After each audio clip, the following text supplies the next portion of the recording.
વિશ્વેશ્વરાજ્ઞાં પ્રણતો ગૃહીત્વા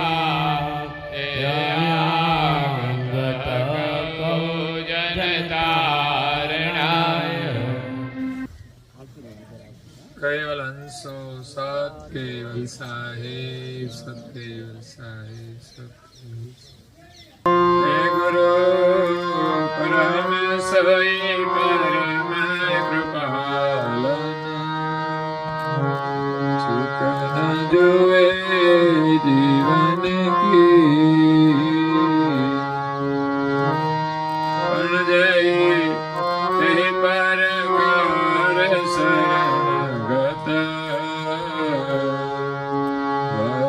कराई गत तिने के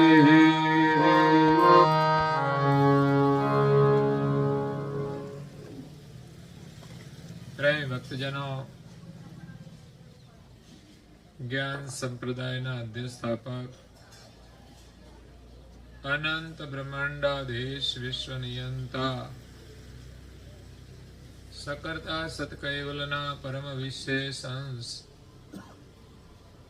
અનંત અંશોના તારણહાર, પરમ મોક્ષના દાતા, કૈવલ ધર્મ ધુરંધર, મહાન સમર્થ, પરમ શ્રેષ્ઠ, પરમ વિભૂતિવાન, પરમ દયાળુ, પરમ કૃપા નિધિ, સર્વજ્ઞ દિવ્ય પરમ ગુરુ શ્રીમદ કરુણા સાગર મહારાજ જગતના જીવોનું પરમ કલ્યાણ કરવા માટે, જગતના જીવોની જન્મ મરણના ત્રાસમાંથી મુક્ત કરવા માટે, જગતના જીવોને જગત કર્તાનો સંદેશ આપવા માટે અકળ વિભૂતિનો અતિ દિવ્ય દેહ ધારણ કરી આ બ્રહ્માંડની અંદર 14 લોક અને 7 દ્વીપમાં પ્રગટ થયા. આવો દિવ્ય ઇતિહાસ આપણને હજુ સુધી સાંભળવા મળ્યો નથી.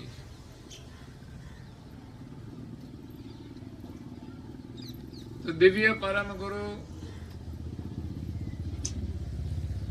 જગતની અંદર જગત કર્તાનો સંદેશ લઈને આવ્યા છે. એટલે માત્ર મનુષ્ય માટે જ નહીં, પણ બ્રહ્માંડના દેવતાઓને પણ જગત કર્તાનો સંદેશ આપ્યો છે. સંદેશ આખા વિશ્વના માટે છે. પછી પરમ ગુરુએ ઉપદેશ આપ્યો છે કે જે કોઈ જિજ્ઞાસુ હોય એ જ એમના ઉપદેશને ગ્રહણ કરે છે. વિશ્વની અંદર આવ્યા એટલે સંદેશ લઈને આવ્યા છે, એટલે એમનો સંદેશ આ જગતમાં જાહેર છે.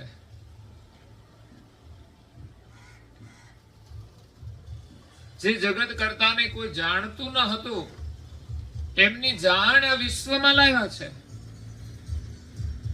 એનાથી આ બ્રહ્માંડ આખું પ્રકાશિત થયું છે.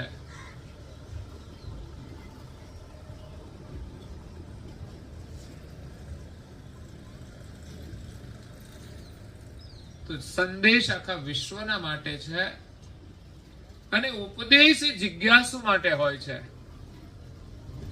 સત્સંગ કોણ શ્રવણ કરશે? જેનામાં જિજ્ઞાસા હશે તે. જેવી રીતે સરસ મજાનું ભોજન બનાવ્યું હોય પણ ખાશે કોણ? તો જેને ભૂખ લાગી હશે ને એ ખાશે. બાકી તો ગમે તેટલું સારું ભોજન હોય તો પણ એના માટે મહત્વનું નથી. અગર તો બીમાર માણસો હોય ને એના માટે પણ સારું ભોજન કોઈ મહત્વનું નથી. બીમાર પડે ને પછી તમે આગ્રહ કરજો, લે ભાઈ લે. એમાં દુનિયામાં તમે કોઈને આગ્રહ કરશો ને તોય લોકો લેશે નહીં. કેમ? તો બધા બીમાર છે, બધાને જન્મ મરણનો રોગ લાગુ પડ્યો છે. મોહ માયાનો રોગ લાગુ પડ્યો છે, સંકુચિતતાનો રોગ લાગુ પડ્યો છે, એટલે માણસ ગ્રહણ નહીં કરે. પણ જે જિજ્ઞાસુ હશે એ આ જ્ઞાનને શ્રવણ કરશે, એ ઉપદેશને ગ્રહણ કરશે. સંદેશ આખા વિશ્વ માટે છે, ઉપદેશ જિજ્ઞાસુ માટે છે.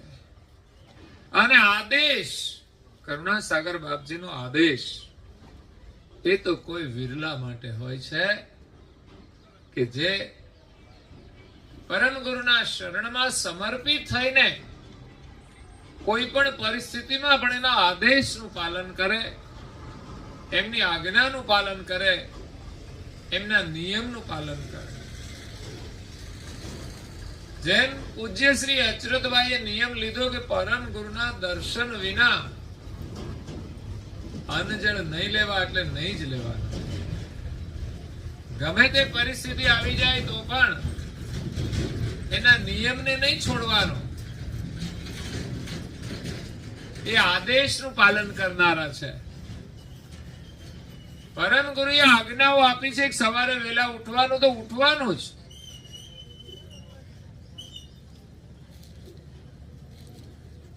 એ આદેશનું પાલન કોઈ વિરલા જ કરી શકે છે. કંઠી ઉપદેશ લીધા પછી એમના આદેશનું પાલન કરવાનું છે. પહેલો નિયમ સવારે વહેલા ઉઠવાનો છે.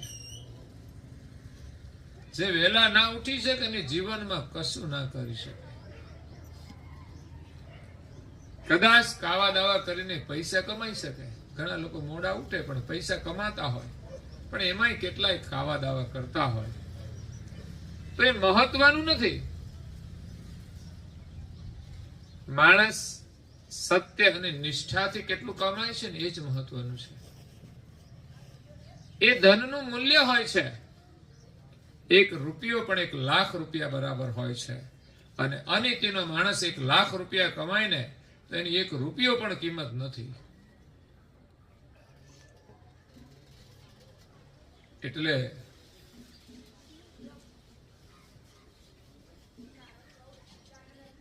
આપણને જીવન મળ્યું છે તો આપણે સત્યની કમાઈ કરવાની છે. વહેલા ઉઠવું ને એ કોઈ કાયરનું કામ નથી, એમ કહેવાય છે. જે સુરવીર હોય ને એ વહેલા ઉઠી શકે. બાકી કાયર છે ને ઊંઘી રહેતા હોય છે. હિંમતનું કામ છે. સવારે વહેલા ઉઠવું, હિંમત હોય ને તો ઉઠાય, નહીં તો છે ને ગોદડું બહુ સારું લાગે. હવે તો શિયાળો આવ્યો છે ને એટલે વધારે પ્રિય લાગશે. સવારે પછી ઉઠ્યા પછી તો કઈ નથી હોતું. પછી કઈ ગોદડું લઈને ના કોઈ ફરે, એ બહુ ના ગમે. પણ ઉઠતી વખતે તો બહુ ગમે આપણને. બહુ પ્રેમ કરીએ. પણ ઉઠ્યા પછી જો હારે લઈને ફરો ને તો સાચો પ્રેમ કહેવાય તમારો. એટલે ગોદડાનો પ્રેમ છે ને સાચો નથી. હા, એની જરૂરિયાત હોય તો આપણે ઓઢીએ છીએ, પણ સમય થાય ને તો એને છોડી દેવું જોઈએ ને. પણ માયા છે ને એ અમારે 1 કલાકની હોય છે વધારે. બાકી જરૂરિયાત છે, પણ ઉઠવા ટાઈમે જો પ્રેમ કરે ને તો એ માયા છે. ભગવાનનું ભજન કરવું હોય ને ત્યારે જે આડી આવે ને એ માયા. બાકી તો જરૂરી છે, પરિવાર છે, એની સાથે પ્રેમ હોવો જ જોઈએ. પણ ભગવાનનું ભજન કરવામાં એમ થાય કે આ મારો પરિવાર, આ મારો પરિવાર. પછી ખબર પડે કે આ તારો છે કે કોનો છે. આપણા તો ભગવાન છે, એને આપણે પ્યાર નથી કરતા અને સ્વાર્થ માટે બધું કરીએ છીએ. ઓર કારજ કરત સ્વાર્થ કે તન મન સુરત પરોઈ. સંસારમાં લોકો તન મન થી પ્રેમ કરે છે, પણ કરતાર પક્ષ કે સાધન કરત નહીં કીનું કોઈ. કરતા માલિકનું ભજન છે ને એમાં એટલો પ્રેમ નથી. સાચું કાર્ય તો એ છે. જીવન તો એના માટે મળ્યું છે ને એ જ આપણા છે. એ જ આપણને જીવન આપે છે. છતાં પણ એ આપણને યાદ કેમ નથી આવતા? અને જે આપણું નથી, જે આપણે ખરેખર સુખ પણ નથી આપવાનું, એવી જે માયા છે એની પાછળ દોડીએ છીએ. કુટુંબ પરિવાર તો સત્ય છે, પણ સંસારની ચીજ વસ્તુઓ છે ને એમાં એટલી મમતા છે. લોકોને જુતિયામાં એટલો પ્રેમ હોય, બોલો. ભેગા લઈને ફરે, તો આવા ગાદલા પાથરેલા હોય ને તોય પહેરીને ફરતા હોય. ભાઈ કાઢને એ કઈ કામ નહીં લાગે. મંદિરમાં દર્શન કરવા જાય, જુતિયા ઉતારે ને મન તો જુતિયામાં જ હોય. જુતિયાને યાદ કરી કરીને પગે લાગે. એ ભગવાનને પગે નથી લાગતો, જુતિયાને પગે લાગે છે. આને જુતિયાની પૂજા કરી કહેવાય. જુતિયા છે એના સ્થાને હોય છે. જુતિયા ગમે તેટલા કિંમતી હોય ને, એને ઘરના દરવાજાથી અંદર ના લઈ જવાય. પણ આપણે તો છે ને ઘરમાં જ રાખતા હોઈએ છીએ.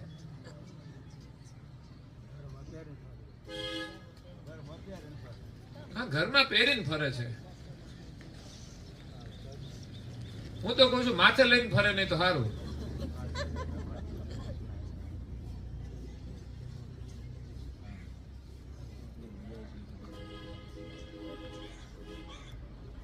જુતિયાનો આદર કરવો જોઈએ. જે આપણા પગની સેવા કરે છે એને યોગ્ય જગ્યાએ વ્યવસ્થિત મૂકવાના, પણ એના સ્થાને મૂકવાના. એને રસોડામાં ના લઈ જવાય. પણ કાઢવાની આળા છે કે છે, પહેરીને અંદર જતા રહે.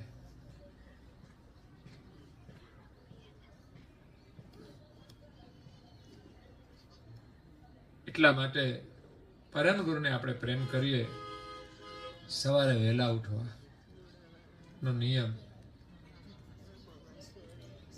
નાઈ ધોઈ પેલી પૂજા. પ્રથમ પહેલા પૂજા તમારી મંગલ મૂર્તિ વાળા.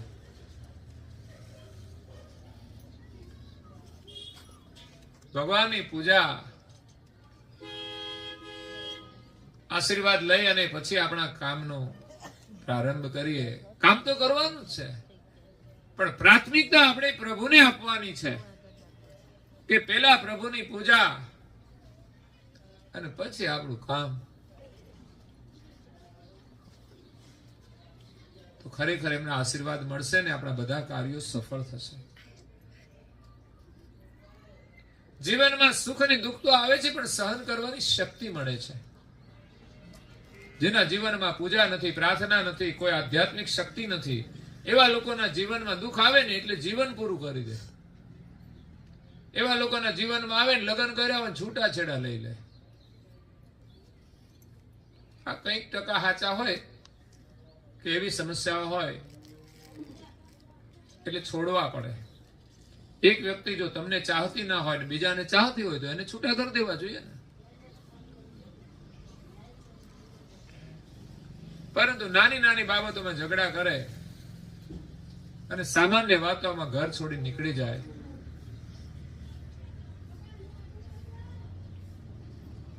એ તો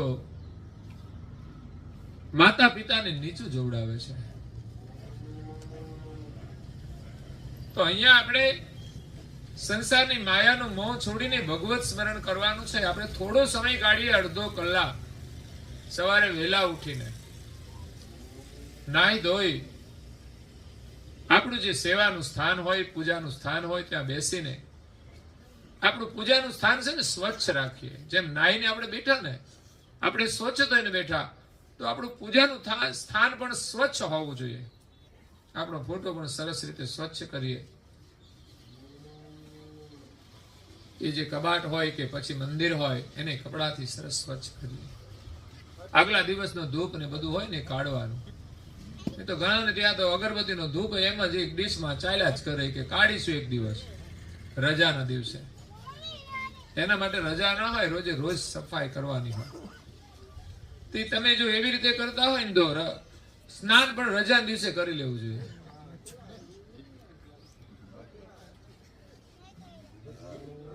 ખાવાનું રજાના દિવસે રાખો. 3 ટાઈમ ખાઈએ છીએ તો 3 ટાઈમ ભજન કરવું જોઈએ. એનું સ્મરણ કર્યા વિના તો ભોજન પણ ના કરાય. એટલું ભજનનું મહત્વ છે. ભગવાનને યાદ કરો ને પછી તમને ખબર પડે કે આમાં હું ખાવું ને હું નહીં ખાવાનું. પછી ન ખાવાનું છે ને બધું છૂટી જાય. એટલે ભગવાનનું સ્થાન છે ને સ્વચ્છ રાખવાનું. પછી એમનું પૂજન કરવા માટે ચંદન આપણે પલાળવું જોઈએ. પૂજન કરી અને જે ચંદન વધે ને કપાળમાં તિલક કરી દેવાનું. આજે મેં તમને કર્યું ને એમ જલ્દી થઈ જાય. ઘણા લોકોની ફરિયાદ છે કે અમને આવડતું નથી, અમને ફાવતું નથી. આ કઈ બોલવા જેવી વાત છે? જો ભાઈઓ ન ખાવાનું ખાવાનું જો એને ફાવી ગયું હોય તો આપણે પછી કરવાનું હોય કેમ ના ફાવે? કોઈ કામ માટે નથી ફાવતું, નથી આવડતું એમ કરીને છોડી દેવું ને એ તો આપણા માટે બહુ મોટું નુકસાન છે. આપણને જીવનમાં સારો લાભ નહીં મળી શકે. માણસ કોઈ કાર્યનો પ્રારંભ જ નથી કરતો અને કહે છે મને આવડતું નથી, તો એ સારું કામ નહીં કરી શકે. સારું કામ કરવા માટે અભ્યાસ કરવો જોઈએ. નિષ્ફળતા મળે તો પણ પ્રયાસ કરવો જોઈએ. ઘણી વાર લોકો ભણ્યા હોય છે, જોબ નથી મળતી તો પણ એ ઇન્ટરવ્યુ દીધા જ કરે ત્યારે એને નોકરી મળે છે. એમ જીવનમાં કોઈ પણ કાર્ય કરવા માટે પ્રયાસ નિરંતર કરવો જોઈએ. એક મકોડો છે ને એ ઝાડ ઉપર ચડે ને એ પવનો પડી જાય તો એ પાછો ચડે. બોલો, એક વાર નહીં 10 વાર પડે ને તો એની પ્રક્રિયા છોડતો જ નથી. તો એને જોઈને આપણે શીખવું જોઈએ કે જીવનમાં ક્યારેય હિંમત નહીં હારવી જોઈએ.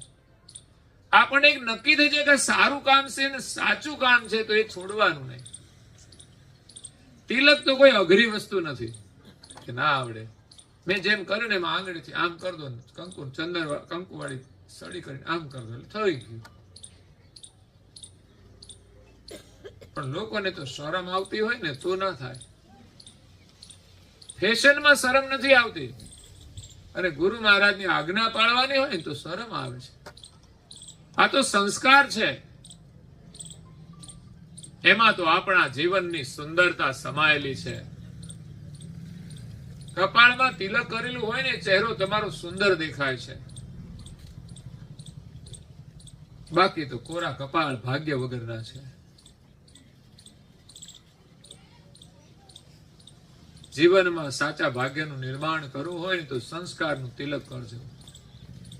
આપણી ભારતની સંસ્કૃતિ છે, કોઈ પણ દેવી દેવતાના કપાળમાં જુઓ તો તિલકના દર્શન થશે.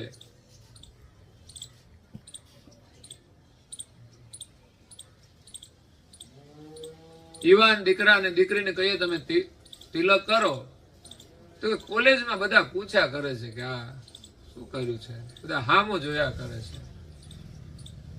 એમ તો બધાને હામું દેખાવા માટે તો તમે ફેશનના કપડા પહેરો છો કે બધા અમારા હામું જોવે એમ. અને તિલક કરો ને હામું જોવે તો વાંધો શું છે? એટલે લોકો છોડી દેતા હોય છે.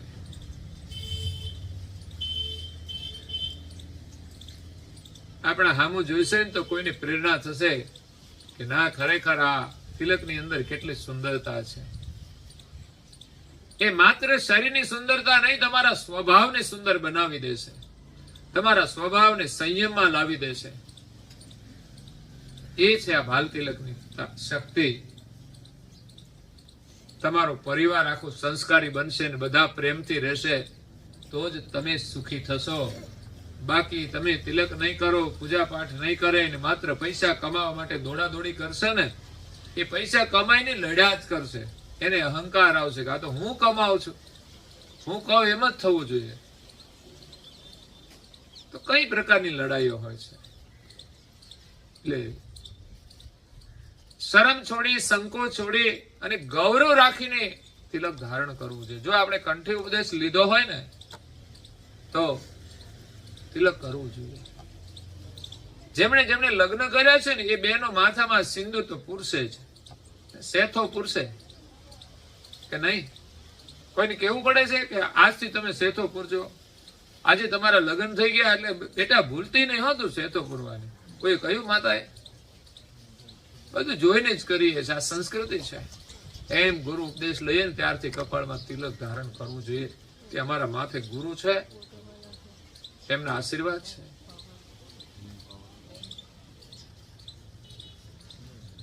ઘરવાળા ના હોય પછી કોઈ કરે છે કે તો હતા તો ખરા ને એમ, પણ ના પછી નથી કરતા. જેના માથે ગુરુ નથી ને એના માથે તિલક ના હોય તો વાંધો નથી. તો આજ્ઞા પાડવાનું ગૌરવ હોવું જોઈએ. આ તો કોઈ વિરલા જ કરી શકે. પૂજન કરી તિલક કરવાનું એમના આશીર્વાદ છે. પછી ગુરુ દીક્ષાની અંદર મંત્ર આપવામાં આવ્યો છે, મંત્રનો જપ કરવો જોઈએ. એમાં આપણી નિષ્ઠા હોવી જોઈએ. એ ઔષધિ છે. જેમ બીમાર થઈએ અને ઔષધિનું સેવન કરીએ તો બીમારી દૂર થાય છે, પણ નિયમ અનુસાર દવા લેવી પડે. અને સાથે સાથે ડોક્ટર જે કંઈ પરેજી આપે ને એ પણ પાળવી પડે કે આટલું તમારે નહીં ખાવાનું. જે પ્રકારની બીમારી હોય એ પ્રમાણે આપણે પરેજી પાળવી પડે. જેમ કે ડાયાબિટીસ હોય તો શું કહે? ગળ્યું ના ખાતા.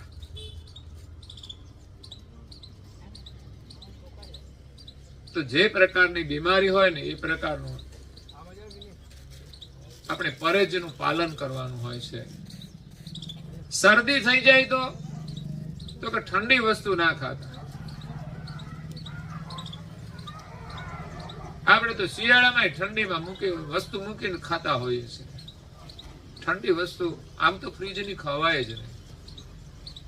ફ્રીજમાં માત્ર વસ્તુ બગડી ના જાય એવી વસ્તુ મૂકવાની હોય છે, પણ ખાવાની હોય ને ત્યારે ફ્રીજમાંથી કાઢી એનો ઉપયોગ કરવાનો હોય. શાકભાજીનો તો એમાંથી 1 કલાક વહેલી કાઢી લેવી જોઈએ. જે નોર્મલ થઈ ગયા પછી એને આપણે ઉપયોગ કરવો જોઈએ. પણ આપણે તો ફ્રીજનું જ પાણી ફાવે છે. ઠંડુ જોઈએ ઉનાળામાં, પણ કેટલું કે માટલાનું પાણી જેટલું ઠંડુ હોય ને એટલું જ ઠંડુ પીવું જોઈએ. તેથી વધારે ઠંડુ પીવાથી આપણા શરીરને નુકસાન થાય છે.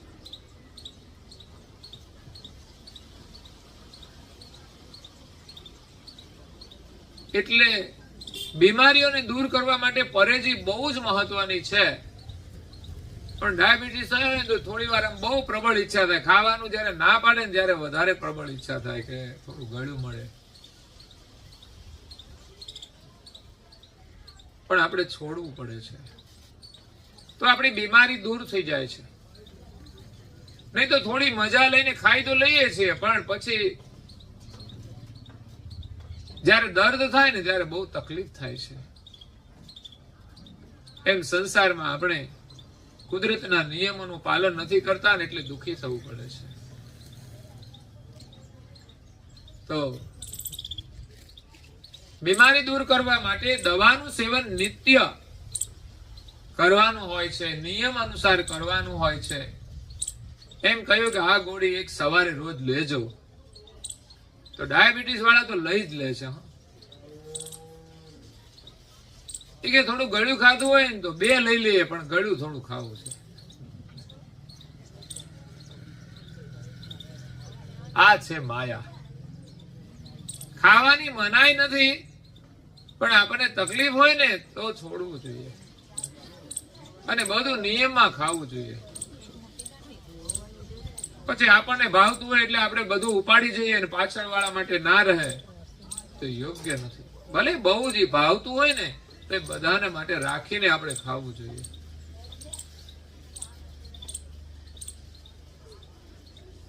ખાવાનું હોય સારું હોય આપણે ખાઈએ, પણ ખાવાનો મોહ ના હોવો જોઈએ. ના મળે ને તોય દુઃખ ના થવું જોઈએ.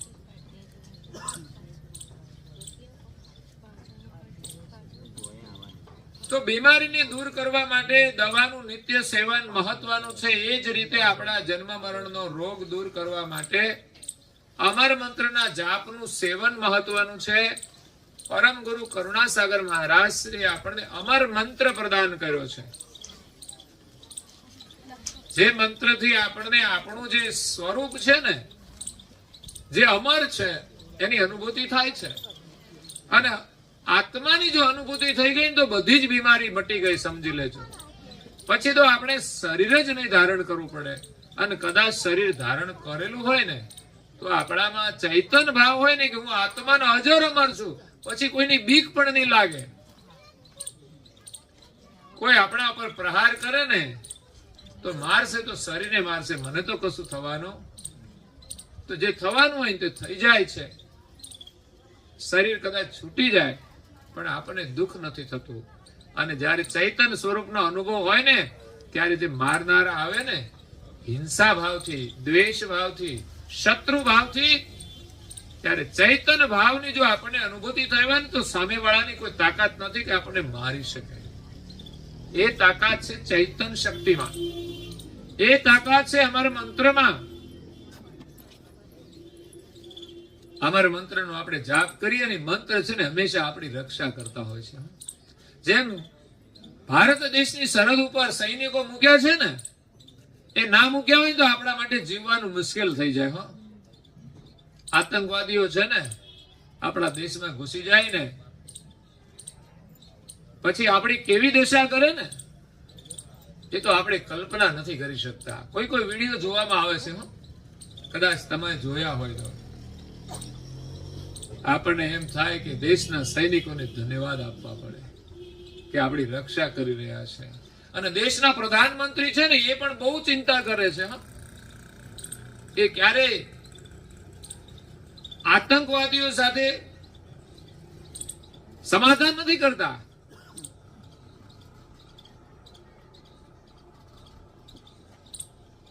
એની સામે નમતું નથી રાખતા. એની ભાષામાં જ એને જવાબ આપે છે અને કાર્યવાહી પણ કરે છે. એનો તો સંકલ્પ છે કે આતંકવાદ આ વિશ્વમાંથી નાબૂદ થાય અને એની સામે બધા એક થઈને લડવું જોઈએ. એમ આપણા જીવનમાં પણ એવી જ પરિસ્થિતિ છે. દરેકના જીવનમાં આતંકવાદીઓ આવી ગયા હોય છે. એટલે ક્યારેક ક્યારેક તો પરિવારના બધા લોકોએ સાથે મળીને લડવું જોઈએ. એકલા જો સામનો ન કરી શકીએ ને તો સાથે મળીને લડવું જોઈએ. જેમ પાકિસ્તાને સબક શીખવવા માટે ભારત દેશ તો લડે જ છે, પણ પ્રધાનમંત્રી આખા વિશ્વનો સાથ લઈને એને નષ્ટ કરવાનો પ્રયાસ કરે છે. કારણ કે આતંકવાદીઓ છે ને એ પણ બહુ જ બળવાન હોય છે. કારણ કે એને કોઈ જીવનનું મહત્વ નથી હોતું. એટલે એ આવા કાર્યો કરતા હોય છે. તો આપણે જીવનમાં સુરક્ષિત રહેવું હોય ને, કામ, ક્રોધ, લોભ, મોહ, અભિમાન આ ભયંકર આતંકવાદીઓ છે. અને આપણા જીવનની અંદર, આપણા પરિવારની અંદર એ આતંક ફેલાવે છે. લડાઈ ને ઝઘડા છે શાના? તો આતંકના. એ કામ ક્રોધ જો આવ્યા ને સમજવાનું, આપણને ઘરમાં શાંતિથી રહેવા નહીં દે, ભગવાનનું ભજન નહીં કરવા દે, અરે રાત્રે ઊંઘવાય નહીં દે. તો એની સામે તો લડવાનું છે. તો ગુરુ મહારાજે આપણને જે મંત્ર આપ્યો છે ને એ શસ્ત્ર છે. એ શસ્ત્ર દ્વારા આપણે આતંકવાદીઓને ભગાડવાના છે. અને મંત્રની શક્તિ જો આપણે મંત્ર જાપ કરીશું નિયમથી, ભલે એક માળા થાય તો એક માળા કરો. કહ્યું તો છે 6 માળા કરવાનું ભક્તજનોને અને સંતજનોને 18 માળા. 6 માળા એટલે 720 જાપ અને 18 માળા એટલે 2160 જાપ. એટલા જાપ કરીએ ને ત્યારે આપણી બીમારી દૂર થશે. પણ એકાદ માળા કરીશું ને તોય આનાથી આપણે રક્ષણ મળશે. આપણા જીવનમાં સમસ્યાઓ બહુ છે, પણ આપણે આવા નિયમમાં વિશ્વાસ નથી રાખતા ને એટલે દુઃખી છીએ. કોઈ પણ મુશ્કેલી આવે ત્યારે આ નિયમ લઈને વિશ્વાસ રાખીને તો ચોક્કસ બીમારી દૂર થશે, સમસ્યા દૂર થશે. એટલે અમર મંત્ર છે ને અમૂલ્ય છે, પણ એનું લોકોની મૂલ્ય નથી, એના માટે સમય નથી, એમાં આપણને રસ નથી, અને ન કરવાનું આપણે કરવામાં સમય બગાડીએ છીએ. લોકો નવરા બેઠા હોય ને તોય સમય બરબાદ કરતા હોય છે. પાન મસાલાની દુકાને બેસે, બજારે ઓટલે બેસે, પડોશીમાં જઈને લોકો બેસે, કામ વગરની વાતોમાં સમય બરબાદ કરે છે. પરંતુ આપણા કલ્યાણ માટે આપણે જે સાધના કરવાની છે એના માટે સમય જોડતા નથી. તો અમર મંત્રનો જાપ બહુ મહત્વનો છે. જેવો આવડે એવો કરીએ. એ સંસ્કાર મહત્વના છે. સંસ્કાર હશે ને તોય ઘરમાં શાંતિ રહેશે. ભગવાનમાં જેટલી પ્રીતિ ને એટલી જીવનમાં શાંતિ છે. તો સવારે ઉઠીને થોડા તો નિયમ આપણે પાળવા જોઈએ. પૂજન કરીએ, તિલક કરીએ, ગુરુ મંત્રનો જપ કરીએ. જે ઈષ્ટને માનતા હોય એનો જપ કરો ને શાંતિ મળશે. એ તમારું કાર્ય કરશે, તમને સાચી દિશા બતાવશે. પછી તમે એમ કહો ખાધા પછી આ વાસણ માંજવાના છે ને આળસ ચડે છે, ભગવાનને પ્રાર્થના કરીએ તો આવીને સાફ કરી જાય, તો એમ ના થાય. આપણે તો પાછા કે અમારું કામ કરો, કે નોકર થોડા છે આપણા. એને કહેવાનું હોય આપણે કે અમારું કામ કરો. ભગવાનને તો પ્રાર્થના જ કરવાની હોય. એ આપણું કામ કરશે. નાનું બાળક હોય ને એને માતા પિતાને સમર્પિત થઈને રહેવાનું હોય. માતા પિતાનું કાર્ય કરે જ.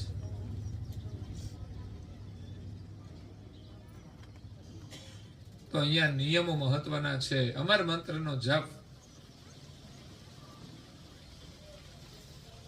જે શ્રદ્ધા અને પ્રેમથી આપણે જપીશું ને એનું બહુ ઊંચું ફળ પ્રાપ્ત થશે. પણ શ્રદ્ધા અને વિશ્વાસ હોવો જોઈએ. અદ્ભુત શાંતિ મળશે. જે લાખોપતિની નથી, જે કરોડપતિની પણ શાંતિ નથી મળતી ને એવી શાંતિ આ દુનિયામાં છે ને મળવી બહુ મુશ્કેલ છે. લાખો રૂપિયા મળી જવા સહેલા છે, પણ લાખો રૂપિયા ખર્ચતા શાંતિ મળવી ને બહુ મુશ્કેલ છે. ક્યારેક ક્યારેક એવી બીમારીઓ આવે ને લાખો રૂપિયા ખર્ચો તો એ બીમારી દૂર નથી થતી. વિચાર કરો. અને ઘણા લોકો નિરોગી છે તો એ નિરોગીતાનું મૂલ્ય છે ભાઈ. આપણે સ્વસ્થ છીએ, ભગવાનની કૃપા તો છે. અને સ્વસ્થ રહીએ ને એ પણ ભગવાનની કૃપા છે. નહીં તો જીવતા ના આવડે ને તો પછી માણસ બીમાર થવાનું છે.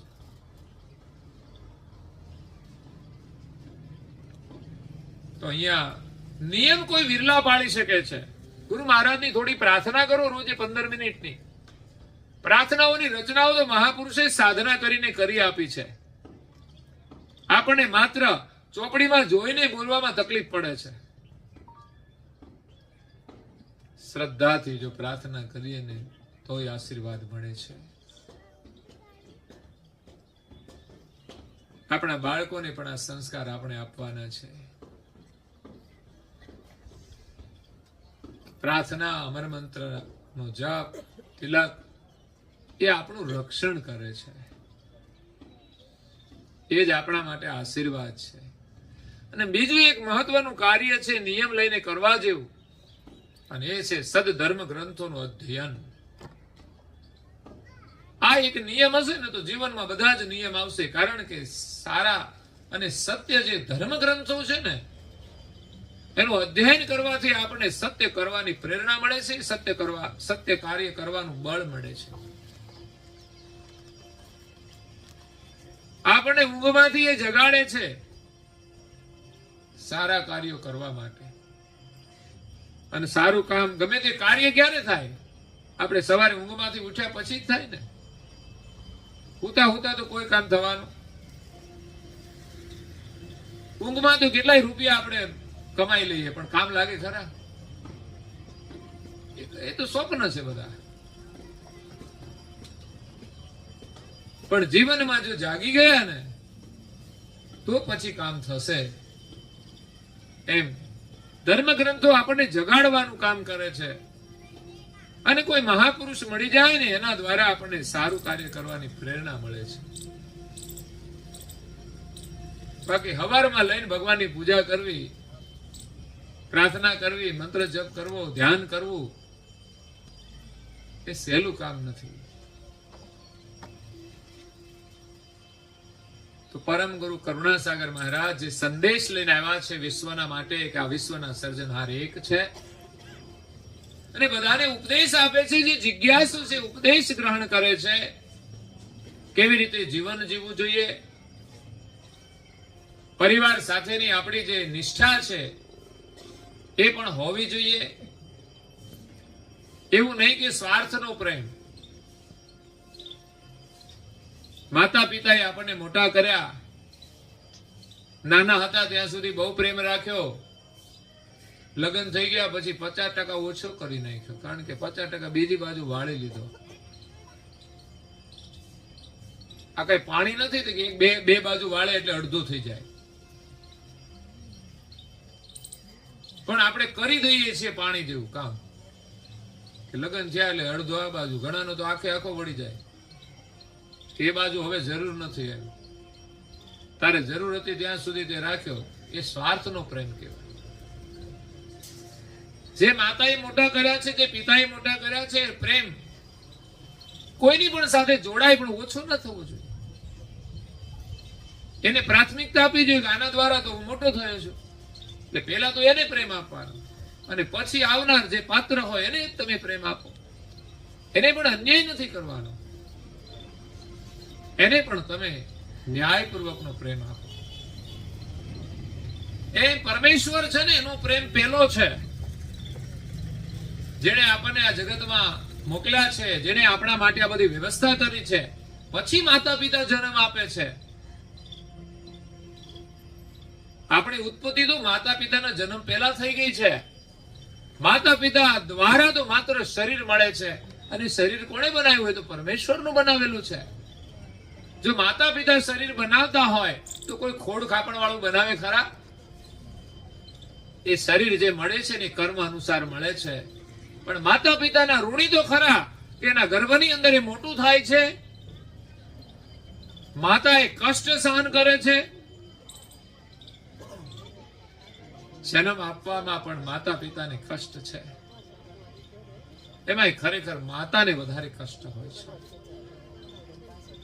એ કષ્ટને જોતા તો માતા પિતાની જયારે ઉંમર થાય ને એને તકલીફ પડે ને ત્યારે એની સેવા કરવી જોઈએ.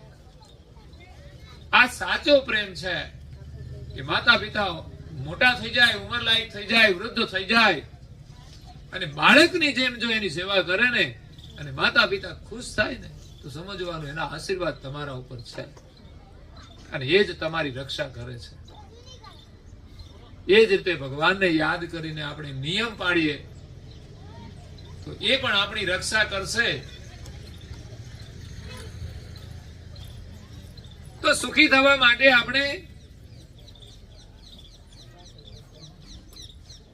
સંતોના શરણે જવાનું છે, સત્સંગ કરવાનો છે, સત્સંગમાં પ્રીતિ રાખવાની છે.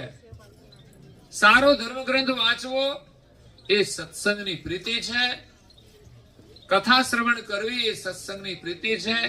અને અત્યારે તો મોબાઈલની અંદર પણ આપણને સાંભળવા મળે છે. તો આપણી રુચિ હોય ને, ઘણા લોકો કથાઓ સાંભળતા હોય છે. બહુ સારા સંસ્કાર છે. સત્સંગ સાંભળવામાં પ્રીતિ થવી એ તો ભગવાનના આશીર્વાદ છે. એને સારા વિચાર મળશે એ જીવનમાં સારા કાર્યો કરશે અને સુખી થવાના છે. બાકી તો ઘણા લોકો તો છે ને મોબાઈલ ની અંદર ટાઈમ પાસ કરતા હોય છે. ટાઈમ પાસ કરતા કરતા ખોટા માર્ગે ચડી જાય ને તો એનું જીવન બરબાદ થઈ જાય છે. એટલે આપણા બાળકોની અંદર આવી આદતો ન પડી જાય એનું ધ્યાન રાખી અને બાળકોની અંદર સત્સંગના સંસ્કાર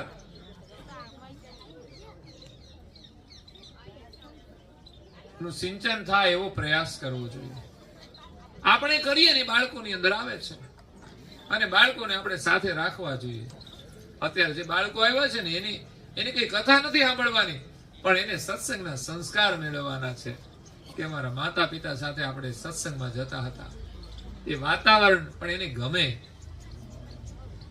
એનામાં પણ સત્સંગની રુચિ થાય. એમ બાળકને હંમેશા સાથે રાખીએ. નાના હોય ને એમાંથી મોટા થઈ જાય તો એને ખબર ના પડે કે અમે મોટા થઈ ગયા છીએ. એ બાળપણમાં જતા હતા એમ મોટા થયા પછી પણ એ સત્સંગમાં જતા રહે. આ તો એક દાખલો છે કે એક પરિવાર હતો, એની અંદર એ લોકો ભેંસ રાખે દૂધ માટે.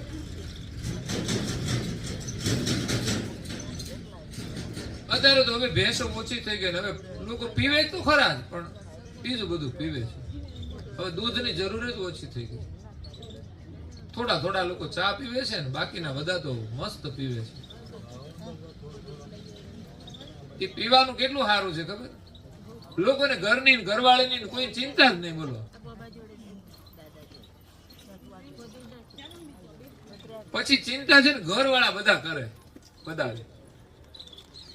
એની એકની ચિંતા આખું ઘર કરે. એટલે એકની ચિંતા દૂર થાય ને બીજા બધાની ચિંતા વધી જાય. તો એ ઘરમાં એ ભેંસ વિયાઈ ને એટલે એક નાની પાડી આવી. એટલે પાડી જન્મી ને ત્યારે તો છે ને એને ઉંચકી લે. આ તો એક દ્રષ્ટાંત કાલ્પનિક હોય, પણ એવું સંભવ છે કે એ છે ને આમ ડુંગરા ઉપર રહે. એટલે કાયમ ને માટે ડુંગરા ઉપરથી નીચે એ ભેંસને ચરાવવા માટે લાવે અને સાથે સાથે ઓલી પાડી છે ને એ પણ ઉંચકી લે રોજ. તો એ પાડીને લઈને ડુંગરા ઉપર ચડી જાય. તમે કાયમને માટે એક સરખું વજન લઈને જો રોજ ચડો ને તો તમે ચડી શકો છો. એમાં ધીમે ધીમે વધારો થાય ને ખબર જ ના પડે. લોકો એક મસાલો ખાતા હતા ને 10 ખાવા મળે. બોલો, આ કેટલી એની ક્ષમતા. પહેલે દિવસે 10 ખાઈ ગયા હોત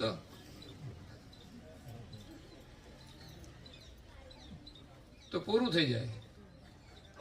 પણ આ ધીમે ધીમે વધારો કરી દીધો તો 10 ને 20 ને. હું ઘણા કે મસાલો ખાવ છું, મેં કે તમારો રેકોર્ડ કેટલો છે?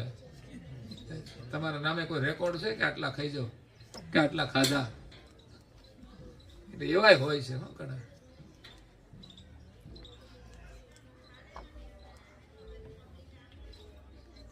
તો એક વ્યક્તિ રોજે એ ભેંસનો જે પાડી છે ને એ રોજે લઈને ઉપર ચડે છે. પછી ધીમે ધીમે મોટી થઈ ને તો એ ઉપર ચડીને લઈ જાય છે. તો લોકો એમ કે ભેંસ થઈ ગઈ ને તો ઉપર એને લઈને જાય છે, પણ મને લાગતું નહીં. પણ એમ કે માણસની અંદર એક ક્ષમતા આવી જાય કે રોજ એ કાર્ય કરે ને તો એનામાં તાકાત આવી જાય છે. એટલું વજન ઉંચકવાની તાકાત. આજે લોકો નથી ઉંચકતા વજન. પેલા 1 કિલો ઉંચકે, પછી 2 કિલો ઉંચકે, પછી 100 કિલો ઉંચકી જાય. તો આ તો પ્રમાણ માનવામાં આવે છે. કદાચ ભેંસ તો છે ને ફાવે નહીં ઉંચકવાની માણસને, પણ મને લાગે છે ને કે ભેંસ એવી હોય ને ડાય તો માથા ઉપર લઈને પણ એ ઉંચકી જાય. એટલી તાકાત. ભેંસનું જેટલું વજન હોય ને એટલું તો માણસ વજન ઉંચકી શકે છે. જે બોક્સિંગ વાળા છે ને વજન ઉંચકતા હોય છે, એનું 100-150 કિલો વજન ઉંચકવાની ક્ષમતા હોય છે. તો કેમ ઉંચકી ગયા? આપણાથી ના ઉંચકાય. આપણે તો છે ને 5 કિલો વજન ઉંચકીએ ને તો એ કમાન છટકી જાય, મણિકા ખસી જાય છે. કહેવાનો મતલબ આપણામાં ક્ષમતા છે. રોજ નિયમિત કરીએ ને તો જપ વધે છે. તમે રોજ 5 મિનિટ ધ્યાન કરો ને પછી ધીમે ધીમે એમાં વધારો કરો તો વધે કે ના વધે? પછી તમે 1 કલાક સુધી પણ બેસી શકો છો. 1 કલાક શું મહાન તપસ્વી રઘુરામ મહારાજ હતા ને 12 વર્ષ સુધી એક આસન ઉપર બેસતા હતા, અને આપણે 12 મિનિટ ના બેસી શકીએ. પણ અભ્યાસ કરીએ તો સંભવ છે કે નહીં? તો એ બેસી શકે તો આપણે પણ બેસી શકીએ, પણ વિશ્વાસ હોવો જોઈએ. તો ગ્રંથનું અધ્યયન કરો, ભગવાનના ખૂબ આશીર્વાદ મળશે. એક જ વ્યસન તમે જીવનમાં કરશો ને તમારું જીવન સુરક્ષિત રહેશે કે રોજ એક સારા ધર્મગ્રંથનું 15 મિનિટ વાંચન કરો. તમને સારા વિચારો મળશે ને, જીવનમાં દુઃખ આવશે ને તોય તમે ડરશો નહીં, કારણ કે તમારી પાસે સારા વિચારોનું બળ છે. તમને હિંમત મળશે.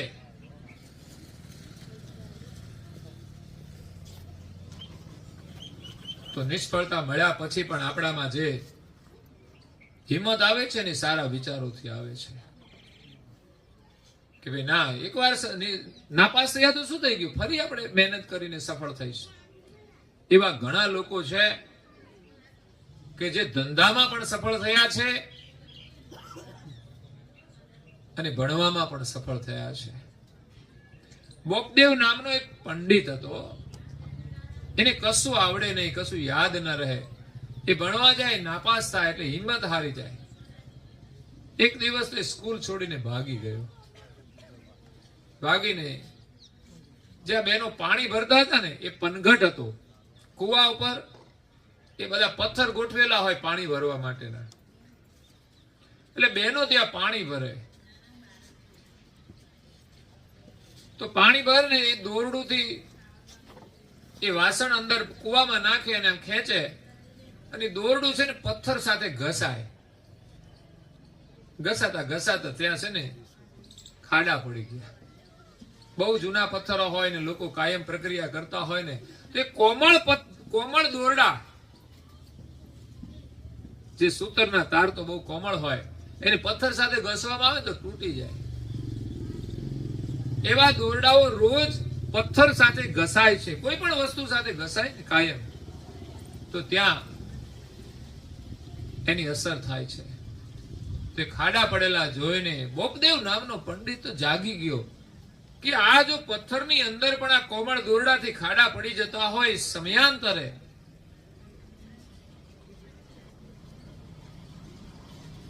તો મારા જીવનમાં પરિવર્તન કેમ ના આવે? જે ભણવાનું છોડીને નિરાશાથી ભાગી ગયો હતો એ ફરી પાછો એ પનઘટ ઉપર પથ્થરના ખાડાને જોઈને પ્રેરણા લઈને આશા સાથે ભણવા લાગ્યો. એ ઢગલાનો ઢ હતો, પણ એ ભણીને પંડિત થયો, વિદ્વાન બન્યો. તો આપણા જીવનમાં પણ આવું બની શકે છે. તો કરુણાસાગર મહારાજ અહીંયા આપણને કહે છે કે ગુરુ પરમ સોય પરમ કૃપાલન, સુખ ન જુએ જીવન કી, પરમ દયાળુ પરમ ગુરુ તો કરુણાના સાગર છે, પરમ કૃપાળુ. આપણે એના શરણમાં જઈએ ને તો એ આપણા ગુનાઓ ન જોતા આપણે શરણમાં રાખે છે, અને આપણે પ્રાર્થના કરીએ ને તો આપણને માફી આપી દે. ક્યારેય એમના શરણમાં આવનાર કોઈ પણ જીવ છે એની ભૂલોને નથી જોતા, એના ગુનાઓને નથી જોતા, અને આપણા જીવનમાં તો અસંખ્ય પાપ છે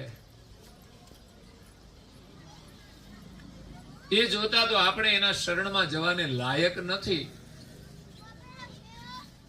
પરંતુ અનેક ગુનાઓ હોવા છતાંય, પાપ હોવા છતાંય જ્યારે ગુરુ મહારાજના શરણમાં જઈએ છીએ અને સાચા દિલથી જો પ્રાર્થના કરીએ ને તો બધા જ ગુનાઓને બક્ષિશ કરવાની તાકાત એમનામાં છે, અધિકાર એમનામાં છે.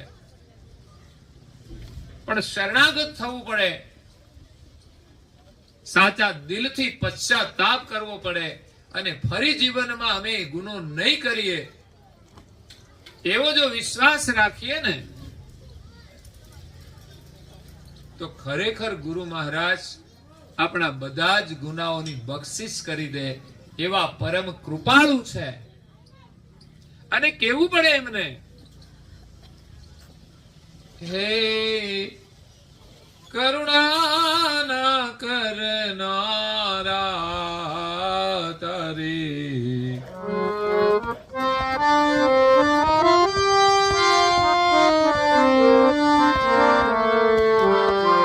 કરુણાનો કોઈ પાર નથી તારે.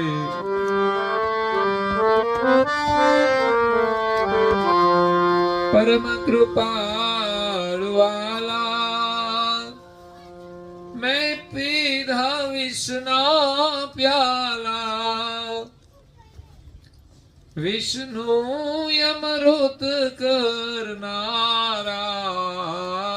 તારી કરુણાનો કોઈ પાર નથી તારી કરુણાનો કોઈ પાર નથી. પરમ કૃપાળુ વાલા, હે પ્રભુ આપ તો સૌના વાલા છો. ભગવાન બધાના વાલા છે અને ભગવાનને બધા વાલા છે. પરમ કૃપાળુ વાલા મેં પીધા વિષના પ્યાલા. આપણે સંસારમાં શું કરીએ છીએ? ઝેર તો પીએ છે. સંસારના જેટલા પણ ભોગ છે ને એ આપણા સૌ માટે આજે રોગ બની ગયા છે અને આપણા શરીરને ઝેરી બનાવી દીધું છે. એટલું જ નહીં, આપણા મન બુદ્ધિ એને પણ ઝેરી બનાવી દીધા છે. જો ભગવાનનું સ્મરણ કરીને ભગવાનને ધરાવીને યોગ્ય માત્રામાં પવિત્ર ભાવથી ભોજન કરવામાં આવે ને તો એ આપણા માટે અમૃત છે. બાકી ભોગ વૃત્તિથી જો આપણે એનું સેવન કરીશું ને તો આપણા માટે એ ઝેર બની જશે. જરૂરથી વધારે ખાધું તો શરીરમાં ઝેર બની જાય છે અને રોગ બની જાય છે. દરેક ક્રિયા, બોલવાનું, ખાવાનું, પીવાનું, સૂંઘવાનું, જોવાનું અને યોગ્ય રીતે ન કરવામાં આવે ને તો એ ઝેર બની જશે. માણસની આંખમાં પણ ઝેર હોય છે ને, આંખમાં ઝેર હોય છે તો એ દ્રષ્ટિ એને ઝેરી બનાવી દીધી છે. બાકી તો જોતા આવડે ને તો આપણી દ્રષ્ટિમાં પણ અમૃત છે.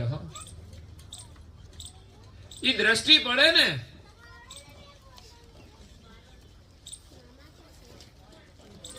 તોય માણસના જીવનમાં પરિવર્તન આવી જાય.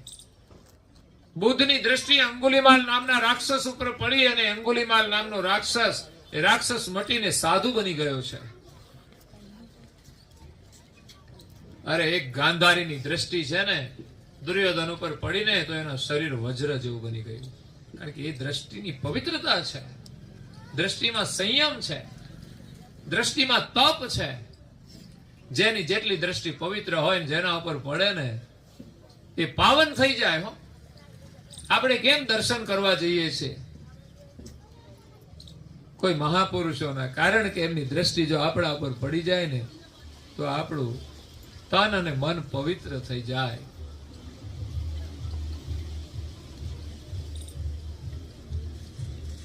તો અમી દ્રષ્ટિ છે. એક માતાની દ્રષ્ટિ પુત્ર માટે અમી દ્રષ્ટિ છે. એક પિતાની દ્રષ્ટિ એમના પરિવાર માટે અમી દ્રષ્ટિ છે. તેમ ભગવાનની દ્રષ્ટિ તો આખા વિશ્વ માટે અમી દ્રષ્ટિ છે. પરમ ગુરુની કૃપા દ્રષ્ટિ આપણા પર પડી જાય તો આપણું જીવન ધન્ય બની જાય. એટલે આપણે પ્રાર્થના કરીએ, પરમ કૃપાળુ વાલા મેં પીધા વિષના પ્યાલા, વિષનું અમૃત કરનારા તારી કરુણાનો કોઈ પાર નથી. જે કરુણા તો છે ને મા બાપ ન કરી શકે.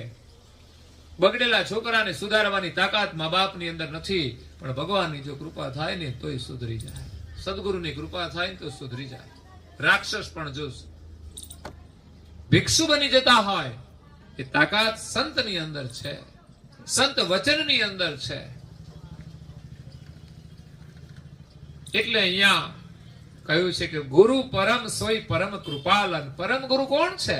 જે પરમ કૃપાળુ છે, જે ક્યારેય જીવોની ચૂક જોતા નથી.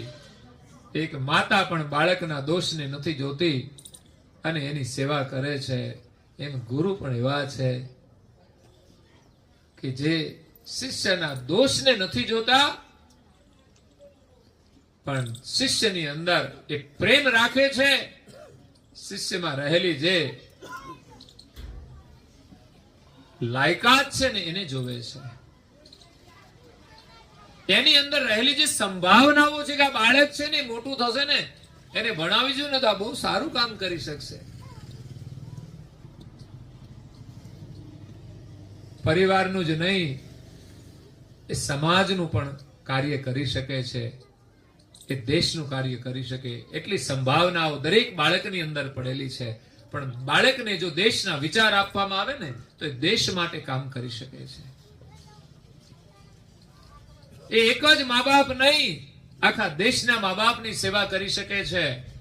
એક મધર ટેરેસા વિદેશી મહિલા અહીંયા વિદેશથી ભારતમાં આવે છે અને ભારતની સંસ્કૃતિના દર્શન કરતા એ પ્રભાવિત થઈ અને આ દેશની અંદર જે ગરીબ લોકો છે ને એની મદદ કરે છે, જે બીમાર લોકો છે ને એની સેવા કરે છે. આજે દેશભરની અંદર એના કાર્યોની સુવાસ છે. યાદ રાખજો, એ પણ એક મહિલા હતી અને વિદેશની મહિલા, ત્યાંના સંસ્કાર, અને અહીંયા આવીને એને આવા મહાન કાર્યો કર્યા છે કે દેશમાં જેટલા પણ રોગી છે ને એ બધા નિરોગી થાય. એના માટે એને અસ્પતાલો ચાલુ કરી અને એની અંદર સેવા આપવાની. આજે પણ ઘણા સંત મહાપુરુષો દ્વારા આ આરોગ્યના કાર્યો થઈ રહ્યા છે. આ છે એની મહાનતા. કેટલાય અન્નક્ષેત્રો ચાલી રહ્યા છે કે ભૂખ્યાને ભોજન મળે.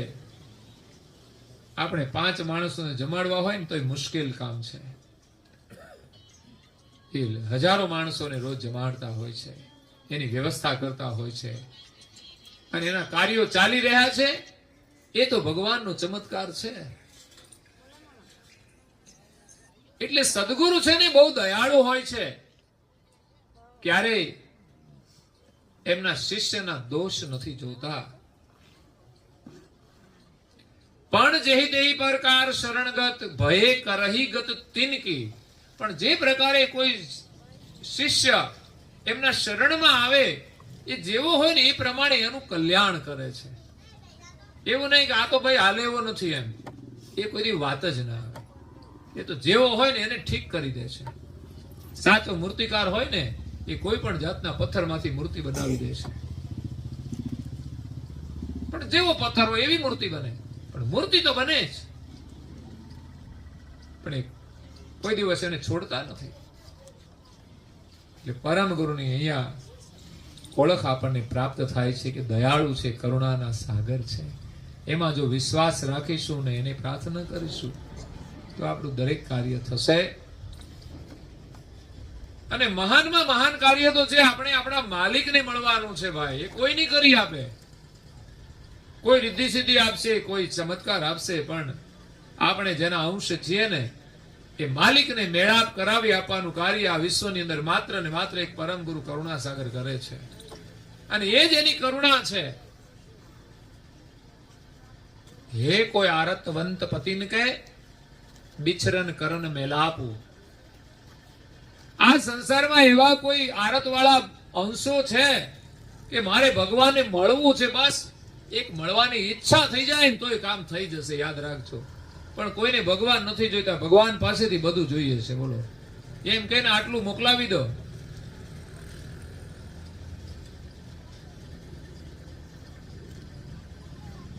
ઘણા લોકો ડિમાન્ડ કરે કે અમારે આ વસ્તુ જોઈશે. ઘરવાળા પાસે ડિમાન્ડ કરે મારે આ જોઈશે. એ ના હોય તો તમારે યાર છૂટાછેડા. એટલે ઘરવાળા છે એ મહત્વનું છે, વસ્તુ મહત્વની નથી. એવા જગતમાં ભગવાને બધું બનાવ્યું છે, પણ આપણે તો ભગવાનને ભૂલીને, ભગવાનને છોડીને દુનિયાની વસ્તુઓ માગીએ છીએ. ભાઈ શું થશે દશા? જો ભગવાન આપણને આ વસ્તુઓ આપી શકતા હોય તો બસ ભગવાનને જ રાખી લો. મહાભારતનું યુદ્ધ થયું ને, એમાં એક બાજુ શ્રી કૃષ્ણ હતા અને બીજી બાજુ એની સેના હતી. અર્જુન અને દુર્યોધન બંને છે ને એની પાસે મદદ માટે આવ્યા કે અમે હવે આ મહાભારતનું મહાયુદ્ધ કરી રહ્યા છીએ, તો તમે અમને મદદ કરો એમ. શ્રી કૃષ્ણએ પહેલા કહી દીધું કે હું છે ને હથિયાર નહીં લઉં, પણ હથિયાર વગરના કૃષ્ણ હાથ સાથે હોય ને તો એની જીત થઈ જાય. એ બોલે ને તો પર્યાપ્ત છે. એની વાણી છે ને એ જ હથિયાર મોટું છે. આખી ગીતાની રચના કરીને આ બહુ મોટું શસ્ત્ર છે.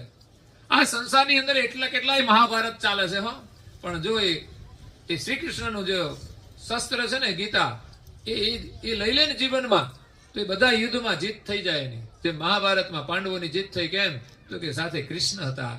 એમ જીવનમાં ગીતા સાથે રાખો ને, પણ ગીતા એટલે ઓલી નામ વાળી નહીં હો પાછી. ઘણા તો લોકો એ પસંદ કરી લે જલ્દી. મારી પાસે ઘરમાં તો ગીતા છે, પણ એ ગીતા નહીં.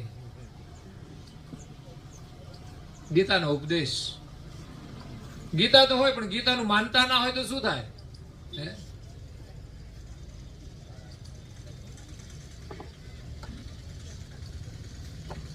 તો જીવનમાં પણ મહાભારતો ચાલે જ છે. પણ ગીતાનો સંદેશ તમે લઈ લો ને, ધર્મ અને અધર્મની સામે લડવાનું છે, બસ બીજી કોઈ વાત નહીં.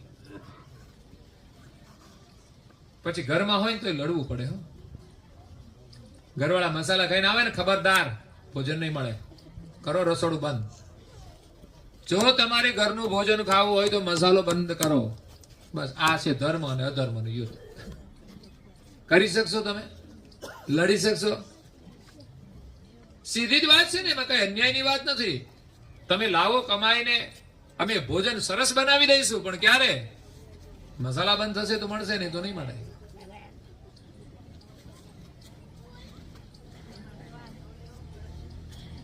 પ્રયોગ કરવા જેવો છે. તમારો કોઈ સ્વાર્થ નથી, એના લાભ માટે તો કરો છો, એના આરોગ્ય માટે તો કરો છો.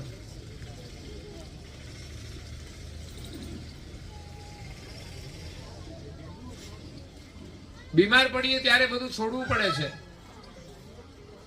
તો પછી સાજા હોય ત્યારે જ છોડી દઈએ તો બીમાર ન થવું પડે.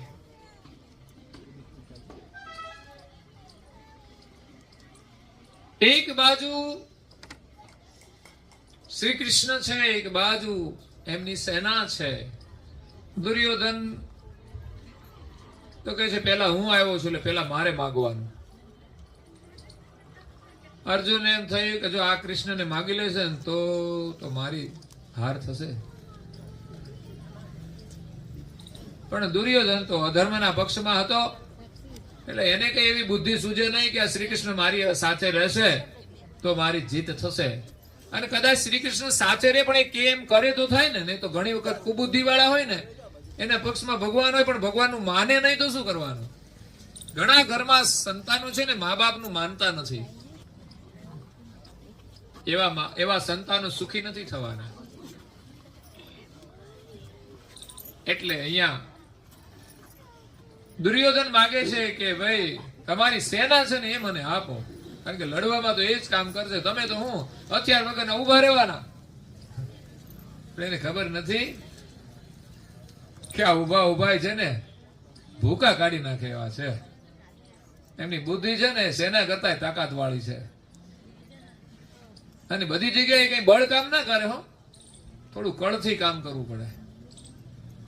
લડાઈની અંદર એકલું બળ જ નહીં, કળ પણ કામ કરે છે. નહીં તો આ દેશમાંથી અંગ્રેજો ના ગયા હોત, પણ થોડું કળથી કામ કરવું પડે છે. એમ અહીંયા દુર્યોધને તો સેના માગી લીધી ને અર્જુનને જે જોતું હતું ને મળી ગયું. પછી તો માગવાનું રહ્યું છે ને.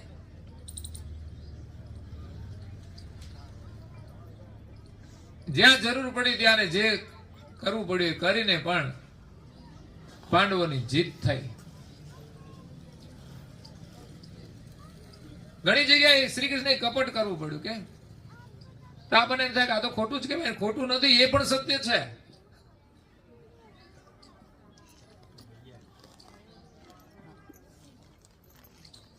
જે વસ્તુ થી નુકસાન થતું હોય,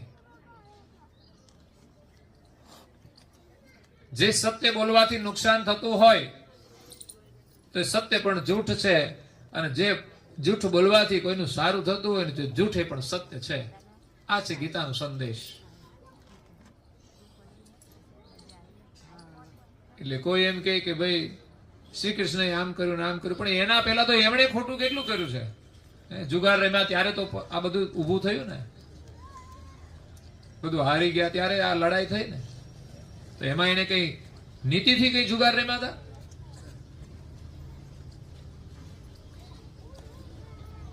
એટલે કહેવાનો મતલબ એ છે, એક બાજુ પરમેશ્વર છે ને બીજી બાજુ એની આ સંસારની માયા છે. તો આપણે પરમેશ્વરના પક્ષમાં રહેવાનું છે, માયાના પક્ષમાં નહીં. માયા તો છે ને જેટલી હોય ને એનો વિવેકથી ઉપયોગ કરો, બાકી તો છે ને બહુ ભોગવવાની સારી નથી.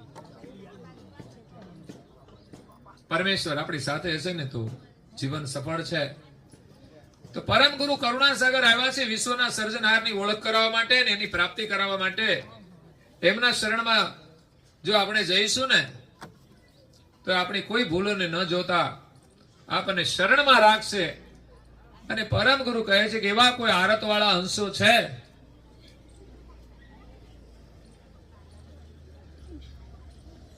પરમેશ્વરને પામવા માટેની, તો પરમ ગુરુના શરણમાં જે કોઈ આવશે ને, ભગવાનથી વિખૂટા પડેલા જે જીવ છે ને એને ભગવાનની સાથે મેળાપ કરાવી આપશે. ગુરુ પરમ કુ જાય મિલન સે એकुन રહે અબાપુ. પરમ ગુરુને જે કોઈ મળશે પછી એ કોઈ બાપ વગરનો રહેશે નહીં. ઘણા બાળકો છે ને અનાથ હોય છે. ખરેખર તો એને જન્મ આપનાર તો કોઈ હોય ને તો એ તેના પિતા થયા કે નહીં, તો પછી અનાથ કેમ? પણ એને છોડી દે ને, એનાથી અલગ પડી જાય ને એટલે અનાથ થઈ જાય છે. એમ આપણે આપણા માથે માલિક તો છે પણ આપણે એને ભૂલી ગયા છીએ ને એટલે આ સંસારમાં અનાથ છીએ. પણ જો માલિકની ઓળખાણ થઈ જાય ને, સદગુરુની અને પરમ ગુરુની કૃપાથી જો એની પ્રાપ્તિ થઈ જાય ને તો પછી આપણે અનાથ નહીં રહીએ. માતા પિતા વગરનું બાળક અનાથ છે, પણ એને માતા પિતાનું સાનિધ્ય મળી જાય ને પછી કોઈ ચિંતા જ નથી રહેતી. એક નાના બાળકને કોઈ ચિંતા કરી કે હવારે શું થશે આપણું? નહીં. કેમ કે માતા પિતાને સમર્પિત છે અને એની બધી જ ચિંતા માતા અને પિતા કરે છે. એમ જ આપણે જો પરમ ગુરુના શરણમાં જઈએ, પરમ ગુરુ આપણી માતા છે અને માલિકનું જો ભજન કરીએ તો એ આપણા પિતા છે. બાળકના જેમ વિશ્વાસ રાખીને એમના શરણમાં રહીએ તો ખાવા પીવાનું આપણને સમયસર મળી જશે, કપડા મળી જશે, પછી ચિંતા શું છે? કોઈ જ ચિંતા નહીં રહે. આપણું જીવન સફળ થઈ જશે. જન્મ મરણના ચક્કરમાંથી હંમેશને માટે આપણને મુક્તિ મળી જશે. એવું પરમ ગુરુનું સાનિધ્ય મળ્યું છે, આપણું સૌભાગ્ય છે. આજે સદગત આત્મા કૈવલધામ વાસી કનુભાઈની પાવન સ્મૃતિમાં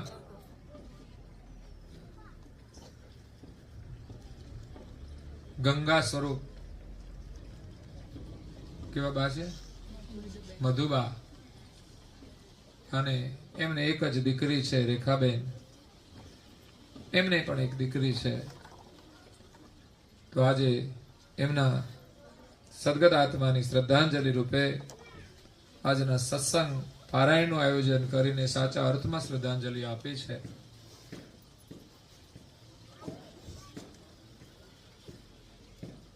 પરમ કૃપાળુ પરમ ગુરુ સદગત આત્માને પરમ શાંતિ આપે અને એના પરિવારને સહાનુભૂતિ આપે. મેં કહ્યું ના સંસારમાં ઘણી મુશ્કેલીઓ છે પણ સદગુરુ છે ને આપણો બહુ મોટો સહારો છે.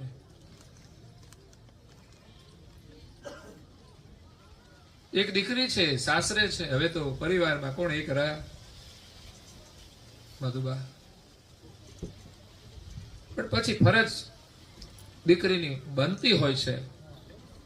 દીકરી છે, જમાય છે, જેના દીકરા ના હોય એની દીકરી હોય ને એના જમાઈ હોય એના માટે એ દીકરા રૂપ હોય છે.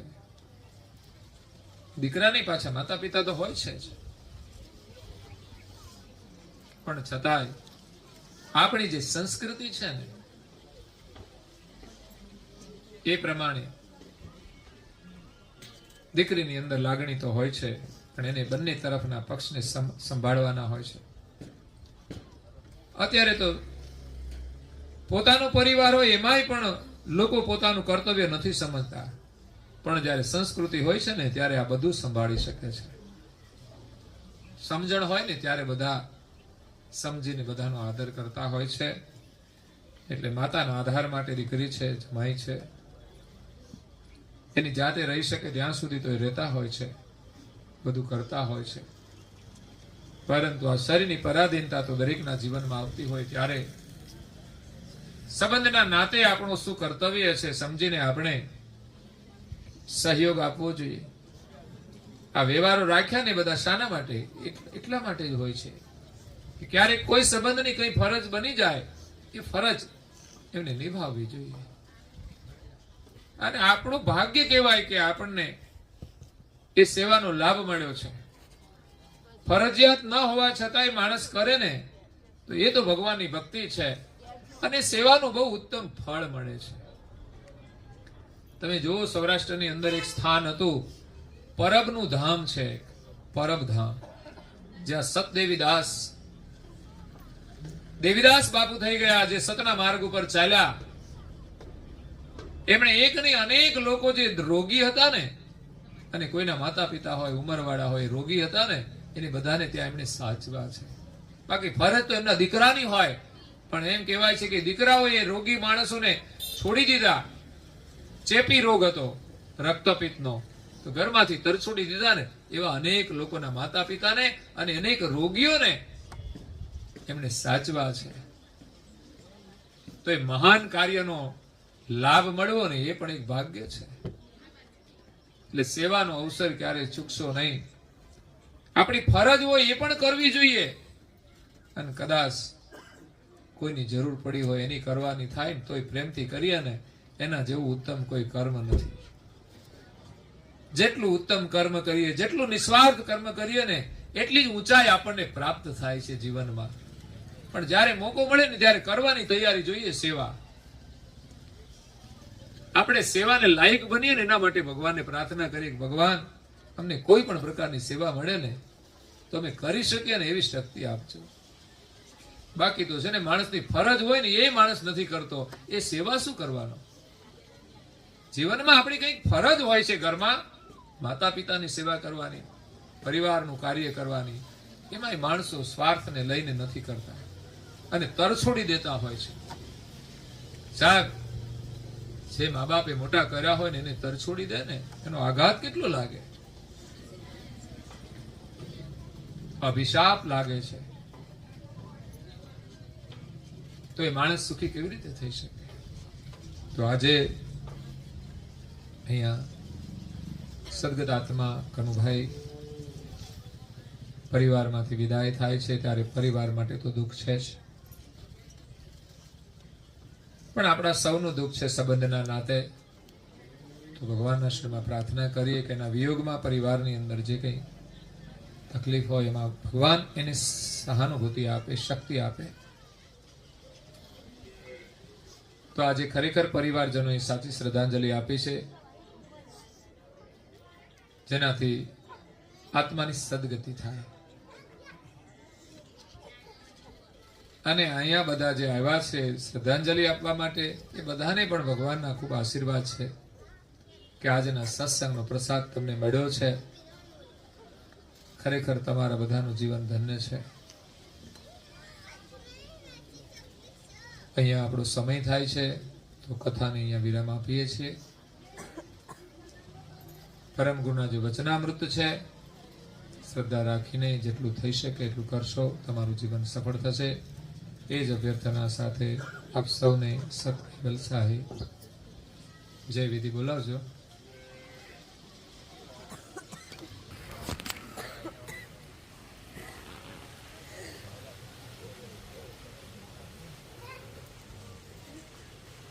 આદ્ય સગત સ્વરાજ કરુણેશ કૈવલ કરતા કી જય શ્રી કૃષ્ણ સ્વામી મહારાજ કી જય પરમ ગુરુ શ્રીમદ કરુણા સાગર મહારાજ કી જય પૂજ્ય શ્રી નારાયણ દાસજી મહારાજ કી જય શ્રી સબ કુબેરાચાર્ય મહારાજ કી જય શ્રી સબ સંતન કી જય શ્રી સબ દેવન કી જય શ્રી જ્ઞાન સંપ્રદાય કી જય શ્રી ગુરુ ગાદી સારસાપુરી કી જય શ્રી કૈવલ ધામ કી જય કથા સત્સંગ પૂર્ણાવતી કા સત કેવલ સાહેબ